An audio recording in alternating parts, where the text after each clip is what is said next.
réticence historique du cinéma sera effectivement surmontée quand les technologies nouvelles des cassettes et des disques vidéo auront terminé le travail du ciné-club à la télévision et des salles spécialisées et que l'histoire du cinéma sera devenue partie intégrante de l'expérience de la vision des films nouveaux, rapport à l'histoire que nous considérons comme admis pour les œuvres d'art. Pour les autres arts, nous devrions en tirer une conscience d'autant plus ferme de l'évanescence naturelle du cinéma, le fait que ces événements n'existent qu'en mouvement, en passant. C'est Norton Batkin qui m'a amené à reconsidérer cette idée. Son travail dans Photography and Philosophy, thèse de doctorat soutenue au département de philosophie de Harvard, la porte très loin jusqu'à explorer la nature de l'immobilité de la photographie.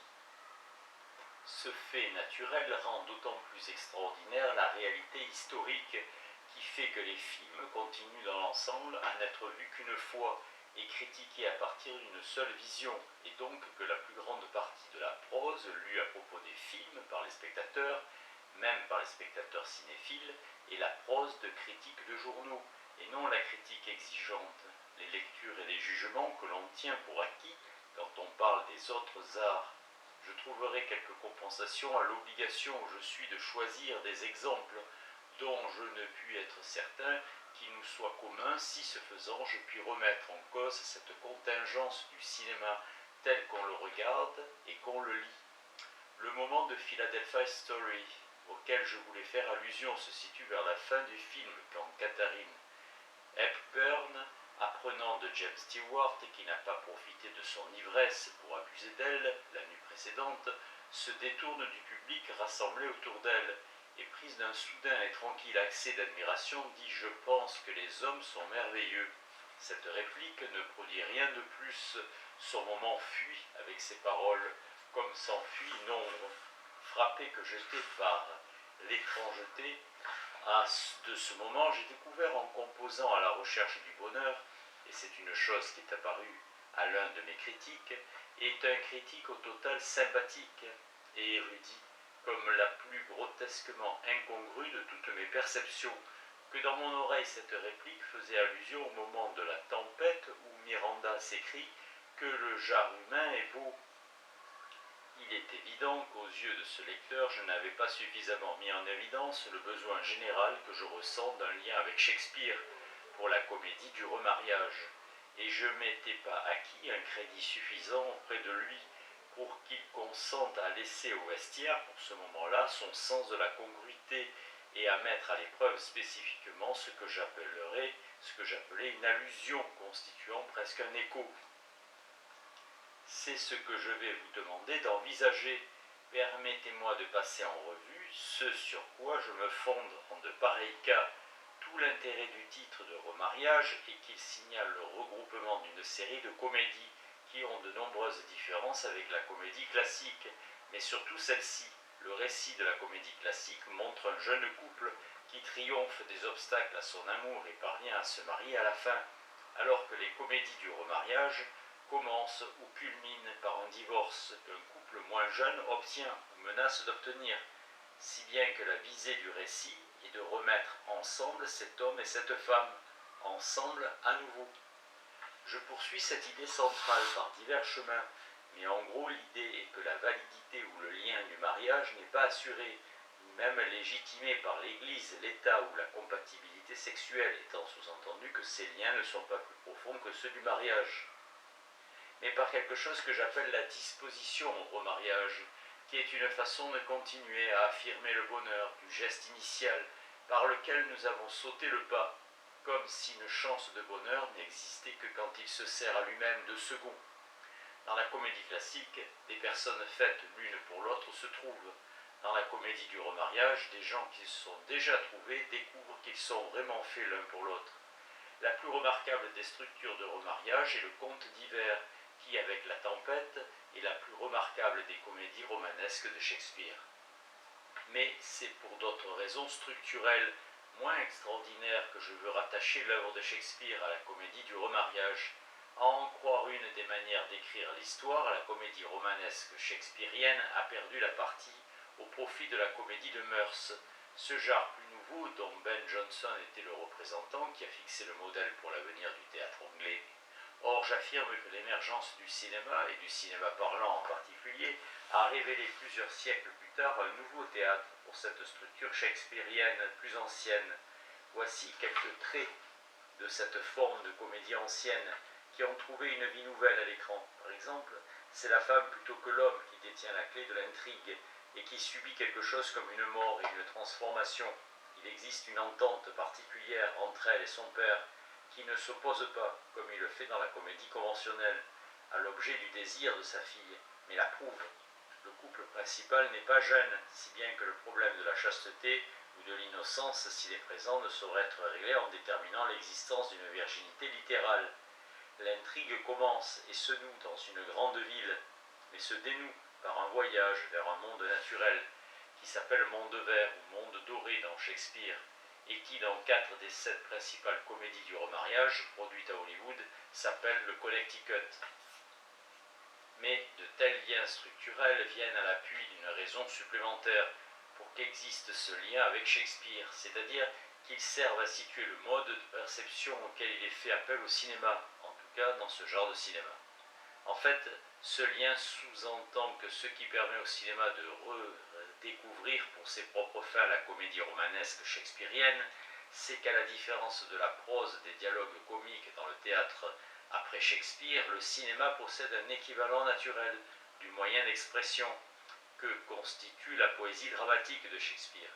À mon sens, il s'agit de la poésie du cinéma proprement dit, ce qui arrive aux personnages, aux objets et aux lieux, tels qu'ils sont diversement modelés et déplacés par une caméra de cinéma, puis projetés et visionnés sur un écran. À tout art, à toute entreprise humaine digne d'intérêt appartient sa poésie, une manière de faire les choses qui accomplit les possibilités de l'entreprise elle-même, qui la fait celle qu'elle est. Chacun des arts possède sa poésie, bien sûr. Il en va de même pour les sports, et je suis sûr qu'il en va de même pour la banque, la boulangerie, la chirurgie, l'administration. Une façon de se représenter cela, c'est qu'il s'agit de ce qui ne peut s'enseigner dans toute entreprise digne d'intérêt.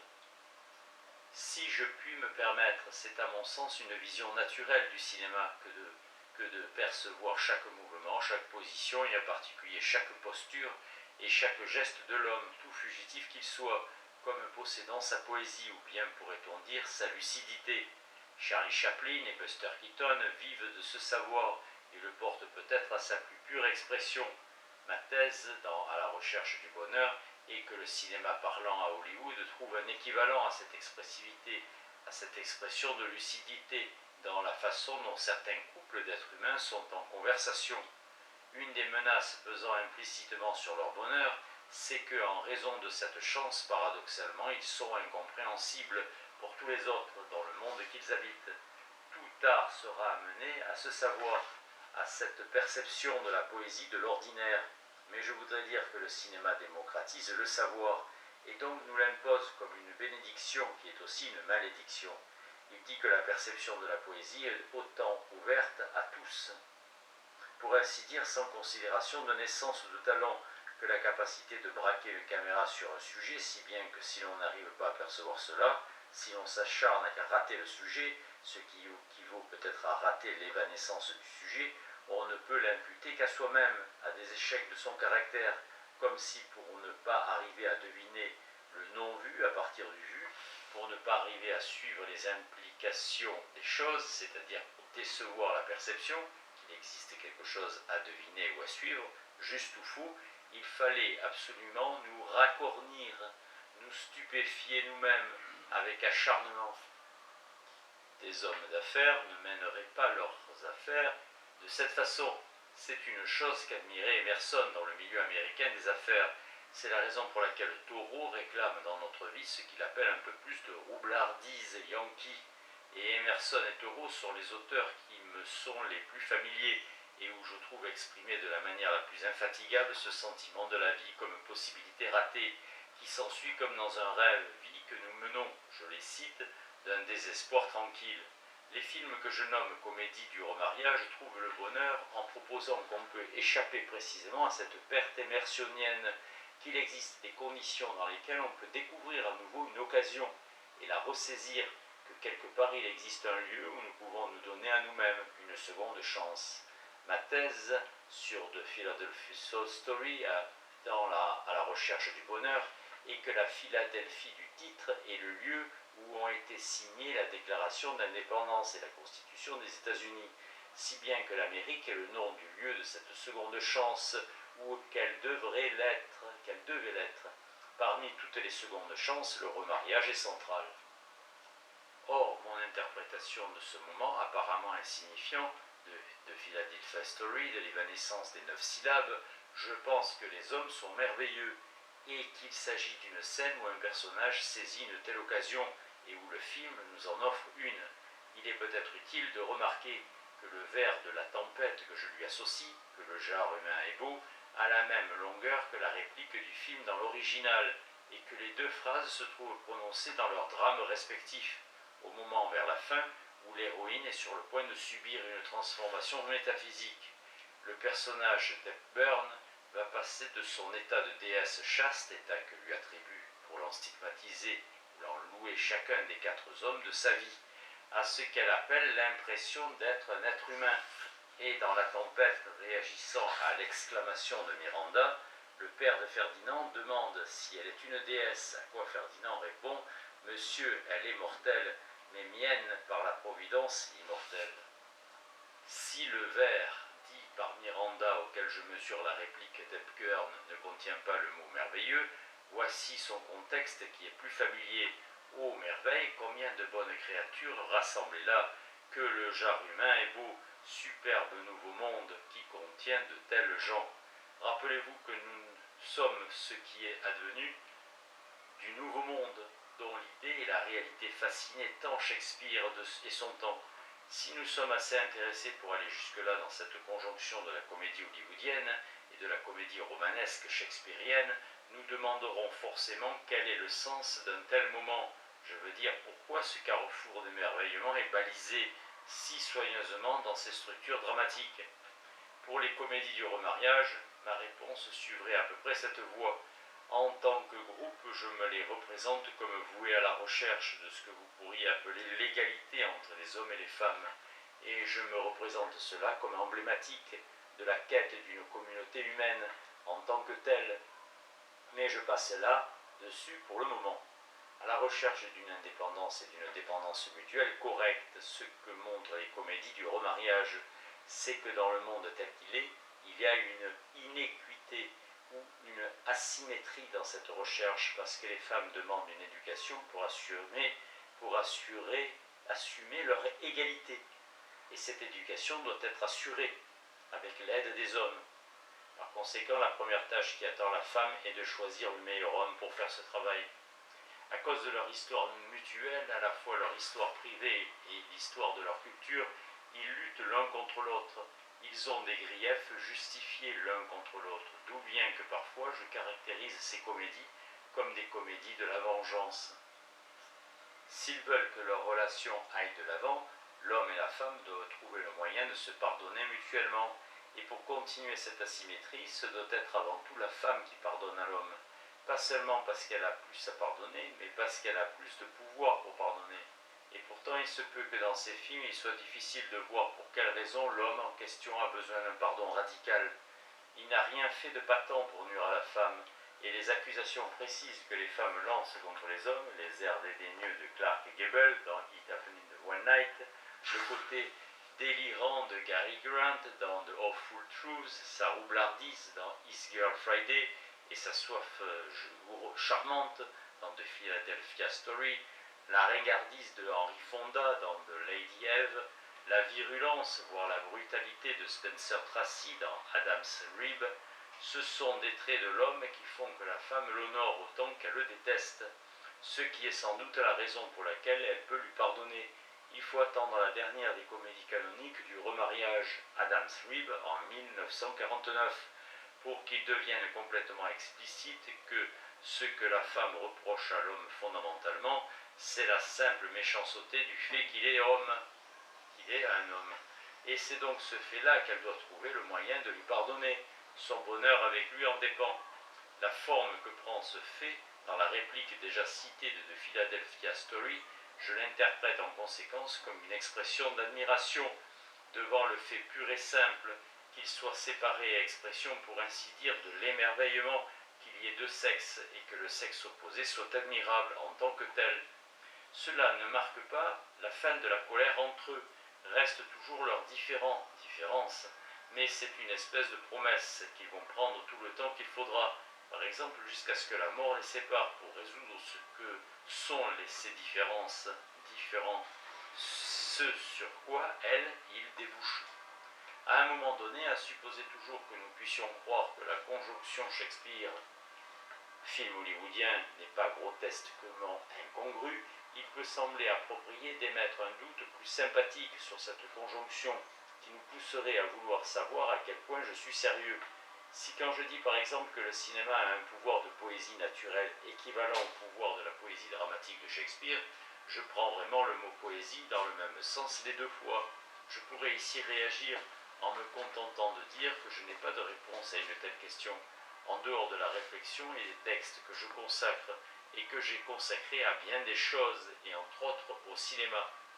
Mais je veux m'arrêter avant de passer à mon exemple final, pour ébaucher une réponse qui soit plus ouvertement philosophique, qui explique en particulier de façon plus franche l'apparition périodique d'Emerson et de Thoreau dans mes pensées.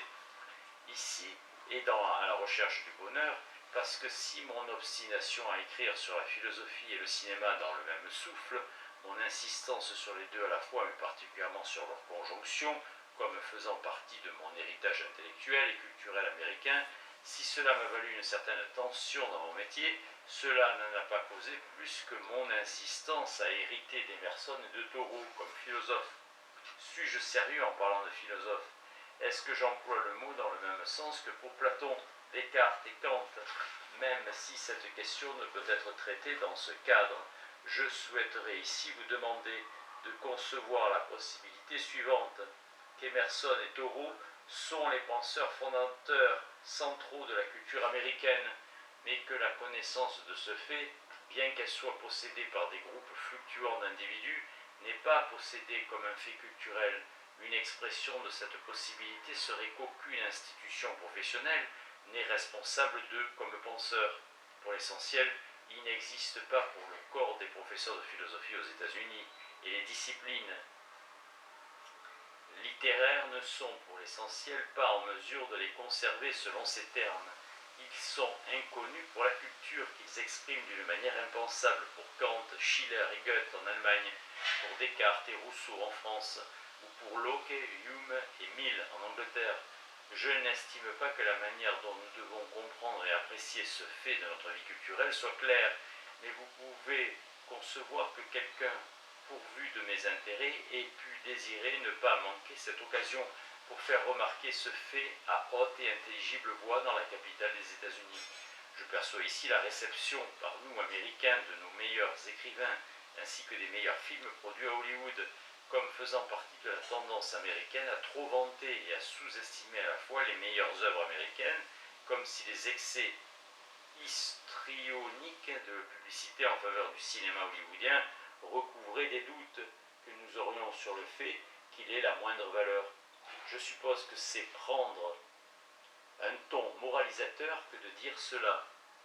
Et c'est peut-être ce que l'on veut dire parfois lorsque l'on me traite de prétentieux. Mais ce ton moralisateur fait aussi partie de la fibre américaine qui est en moi. C'est le risque que l'on court en se frottant autant à Emerson et à Thoreau que je l'ai fait récemment. C'est un ton qui, dans les comédies du remariage, est particulièrement associé à Catherine Hepburn et à ses ambitions intellectuelles. Elle se fait sermonner sur ce point par les hommes de sa vie, se fait réprimander encore et encore. Et dans Adam Rib, Spencer Tracy se permet une fois de lui dire « Tu es charmante quand tu te lances dans un discours ». Bien sûr, ces mots-là fâchent, et je crois que je sais exactement ce qu'elle ressent.